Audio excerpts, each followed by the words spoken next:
Հարգելի պատգամավորներ, ազգային ժողովի կանոնակարգ սահմանադրական օրենքի համաձայն ազգային ժողովի կազմը համալրած Վանիկ Օհանյանը պետք է հիմա երդվի։ Խնդրեմ, պարոն Օհանյան, համեցեք կենտրոնական անվերնի մոտ։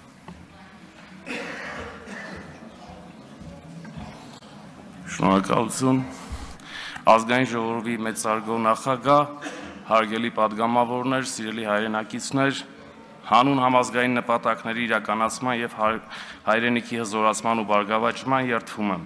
բարեխեղճորեն կատարել ժողովրդի առջև ունեցած պարտավորություններս, պահպանել Հայաստանի Հանրապետության սահմանադրությունը և օրենքները, նպաստել Հայաստանի Հանրապետության ինքնիշխանության և շահերի պահպանմանը, անել ամեն ինչ քաղաքացիական համերաշխության, ազգային և համամարտկային արժեքների պահպանման համար։ Շնորհակալ եմ։ Շնորհավորում ենք։